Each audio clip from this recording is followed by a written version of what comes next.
qui fait sourire ses camarades. Quel joli geste!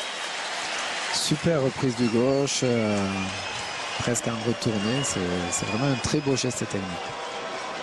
Ah, ça c'est un superbe geste que François Lano, notre réalisateur, va vous faire un plaisir de vous remontrer.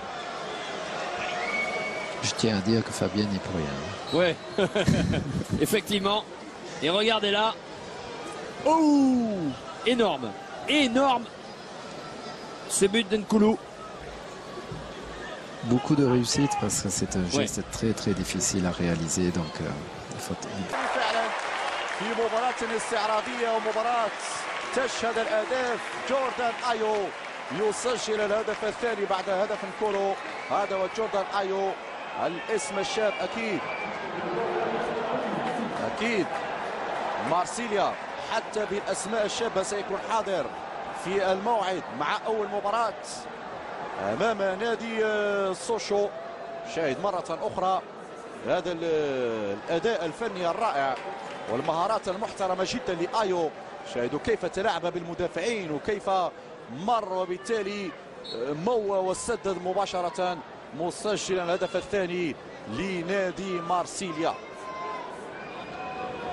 طبعا هدف فعلا في هذه اللحظات لمصلحة مانشستر يونايتد. التوقيع كان لويلبيك كمان على الصورة، واحد من الأسماء الشابة التي تحظى بثقة المدرب السير أليكس فيرغسون. آخر أهداف ويلبيك في المسلسل التحضيري للشياطين الحمر بالديار الأمريكية، واحدة من أهدافه في مرمى نجوم الMLS نجوم الدوري الأمريكي عندما فاز مانشستر يونايتد ب4 أهداف مقابل لا شيء. مباراة استعراضية شاهدنا فيها فنيات واين روني كذلك مايكل أوين. الثاني بالفعل كليفرلي هو الذي يوقع الهدف الثاني لمصلحة مانشستر يونايتد. إذن المانيو يعدل النتيجة في هذه اللحظات. سنشاهد هذه التمريرات، هذه اللمسات الرائعة. والباك يحضر وكليفرلي هنا يضع الكرة في الشباك. الوان تو كان جميل، والباك وكليفرلي تفاهم كبير توج بالهدف الثاني لمصلحة مانشستر يونايتد. Notamment lors de cette seconde période. Le premier, on le voit avec Benoît Chéreau à la 46e. Et derrière, ça enchaîné avec la tête d'Alou Diarra, puis Ayou, puis 2 fois Rémi, puis encore. الثالثة جاءت بهدفين من بنوا شيرو وكذلك ألو ديارا.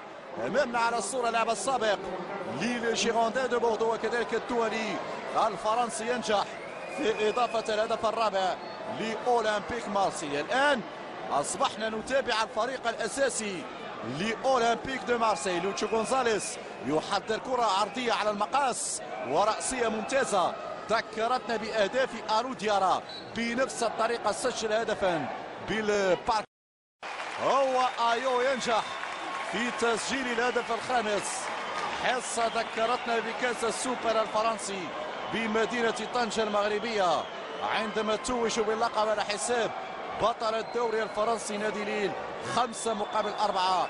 الخماسية تتكرر في مباراة استعراضية، لكن ذات بعد إنساني هنا برعاية جمعية ابتسامة وأمل من أجل الحياة والاسم الكبير الذي كثف من جهوده لبرمجة هذه المباراة. لاعب الريمي، إذا الريمي يسجل الهدف السادس الموسم الثاني للريمي مع أولمبيك مارسيليا. استقبال الكرة بهذه الطريقة، التمويه المراوغة والتسديد مباشرة. بالفعل هدف رائع للاعب الريمي، مجهود فردي ممتاز للريمي، سدد مباشرة بتركيز. طبعا هو الريمي يتمنى ونحن بدورنا نتمنى أن نشاهد مثل هذه الأهداف في مباريات الدوري الفرنسي، رغم أن الريمي في موسمه الأول لم يكن مقنعا إلى حد بعيد. نفس الأمر ينطبق على بيير أندري جينياك الذي جاء من نادي تولوز مباشرة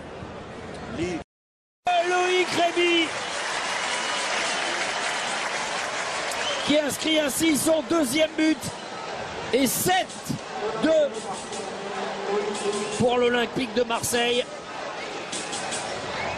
La belle tête de Loïc Rémy là, Claude, elle est superbe. Ouais, hein. très beau but. Avec un service parfait de Charles Caboret. La tête impeccable. Oui messieurs, de Loïc Rémy. Hein. C'est Chéroux qui est là derrière. Ouais, je sais En tout pas. cas, ça fait 8-2 pour l'Olympique de Marseille. Et on va pour ce très bon centre au second poteau. Et non, c'est bien la tête de Benoît Chéreau. Il a déposé son ballon, bien dominé le ballon. Et... C'est pas mal là. Benoît Chéreau qui aura déjà mis 2 buts. Un superbe tout à l'heure.